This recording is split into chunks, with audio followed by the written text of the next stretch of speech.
व्यक्ति पथभ्रष्ट होता है। जैसे मदिरा के नशे में पड़ गया, कहीं जुए में पड़ गया, कहीं मांसाहार में पड़ गया, कहीं व्यसन में पड़ गया, कहीं गलत काम में अगर कोई जा रहा है तो श्रम्भेश्वर महादेव के नाम से काली तिल भगवान शिव को समर्पित करी जाती है।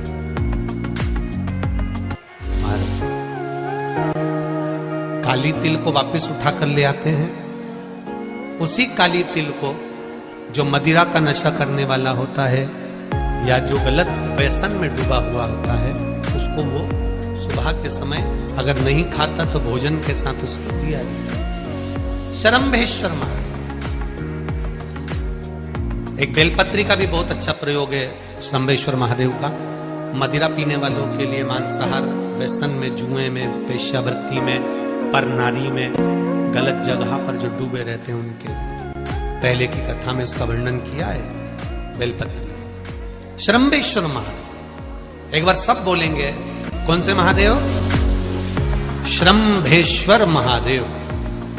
फिर जम के बोल लो एक बार, श्रम्भेश्वर महादेव। जब हमारे घर में क्रोध बढ़ता है या कोई गलत कार्य में जाने लगता है तो श्रम्भेश्वर महादेव का हमें शरणागति लेना चाहिए। श्रम्भेश्वर महादेव का पूजन करना चालू कर देना चाहिए। कई लोग कहते महाराज जी, ये श्रम्भेश्वर महादेव का मंदिर कहाँ मिलेगा, हम कहाँ पूजन करने जाए? कहीं नहीं जाना, तुम्हारे घर के पास में जो शंकर जी का मंदिर है वहीं जाओ, उसी देवालय में, उसी मंदिर में जाओ। श्रम्भेश्वर महादेव के नाम से जल चढ़ाना प्रारंभ करेंगे।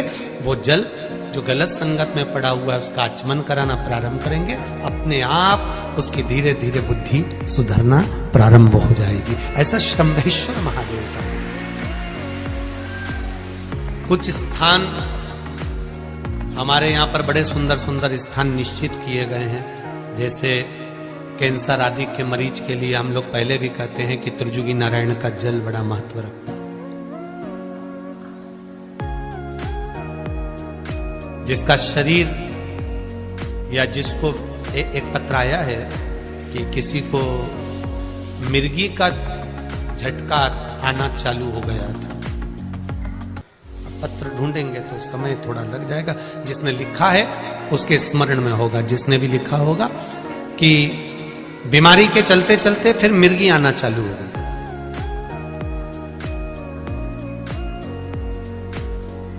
जिसने भी लिखा है वो दोनों हाथ एक बार हिला देना। जिसके लिए भी लिखा हुआ वो इतना ध्यान नहीं आ रहा। तो उनको मिर्गी का झटका आना प्रारंभ हुआ। अब मिर्गी का झटका आना प्रारंभ हुआ, कई महीने निकल गए, मिर्गी के झटके ही बंद नहीं हुए।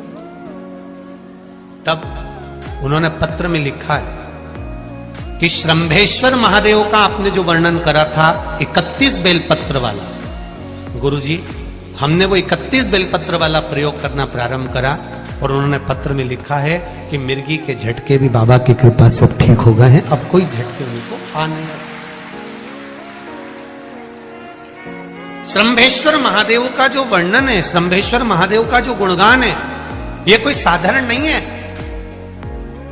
शिव महापुराण में भागवत के प्रहलाद चरित्र को लाकर रखा गया है केवल श्रम्भेश्वर महादेव के प्रागट्य के लिए।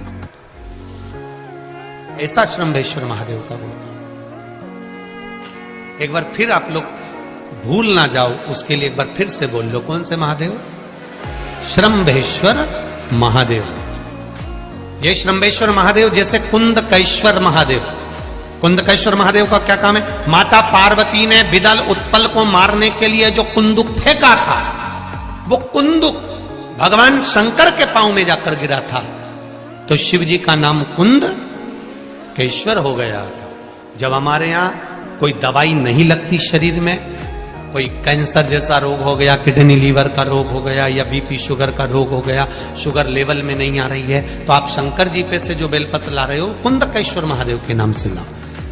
दवाई खाओ, डॉक्टर को दिखाओ, सारी जांचें कराओ, डॉक्टर के अनुसार चलो, डॉक्टर जैसा बताए वैसा करो। पर उस दवाई को भी शिव जी से कहकर कि बाबा कुंदकेश्वर महादेव का नाम लेकर उस दवाई को भी हम कुंदकेश्वर महादेव का प्रसाद समझकर पाना प्रारंभ करो, धीरे धीरे आराम लगना प्रारंभ होगा। कुंदकेश्वर महादेव रोग मुक्ति के लिए होते हैं और श्रंभेश्वर महादेव, बोलो बोलो जरा जम के, व्यसन की समाप्ति के लिए। शबरती में, पर नारी में, गलत जगह पर जो डूबे रहते हैं उनके लिए पहले की कथा में उसका वर्णन किया है बेलपत्र। श्रंभेश्वर महादेव, एक बार सब बोलेंगे, कौन से महादेव? श्रंभेश्वर महादेव। फिर जम के बोल लो एक बार, श्रंभेश्वर महादेव। जब हमारे घर में क्रोध बढ़ता है या कोई गलत कार्य में जाने लगता है तो श्रंभेश्वर महादेव का हमें शरणागति लेना चाहिए, श्रंभेश्वर महादेव का पूजन करना चालू कर देना चाहिए। कई लोग कहते महाराज जी श्रंभेश्वर महादेव का मंदिर कहाँ मिलेगा, हम कहाँ पूजन करने जाए? कहीं नहीं जाना, तुम्हारे घर के पास में जो शंकर जी का मंदिर है वहीं जाओ, उसी देवालय में, उसी मंदिर में जाओ, श्रंभेश्वर महादेव के नाम से जल चढ़ाना प्रारंभ करेंगे। वो जल जो गलत संगत में पड़ा हुआ है उसका आचमन कराना प्रारंभ करेंगे, अपने आप उसकी धीरे धीरे बुद्धि सुधरना प्रारंभ हो जाएगी। ऐसा श्रंभेश्वर महादेव का। कुछ स्थान हमारे यहाँ पर बड़े सुंदर सुंदर स्थान निश्चित किए गए हैं, जैसे कैंसर आदि के मरीज के लिए हम लोग पहले भी कहते हैं कि त्रिजुगी नारायण का जल बड़ा महत्व रखता है। जिसका शरीर या जिसको एक पत्र आया है कि किसी को मिर्गी का झटका आना चालू हो गया था। पत्र ढूंढेंगे तो समय थोड़ा लग जाएगा, जिसने लिखा है उसके स्मरण में होगा। जिसने भी लिखा होगा कि बीमारी के चलते चलते फिर मिर्गी आना चालू हो गई।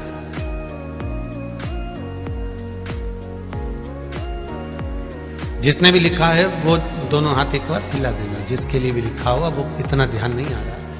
तो उनको मिर्गी का झटका आना प्रारंभ हुआ। अब मिर्गी का झटका आना प्रारंभ हुआ,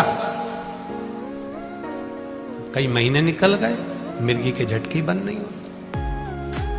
तब उन्होंने पत्र में लिखा है कि श्रंभेश्वर महादेव का आपने जो वर्णन करा था 31 बेलपत्र वाला, गुरुजी हमने वो 31 बेलपत्र वाला प्रयोग करना प्रारंभ करा और उन्होंने पत्र में लिखा है कि मिर्गी के झटके भी बाबा की कृपा से ठीक हो गए हैं, अब कोई झटके उनको आ नहीं।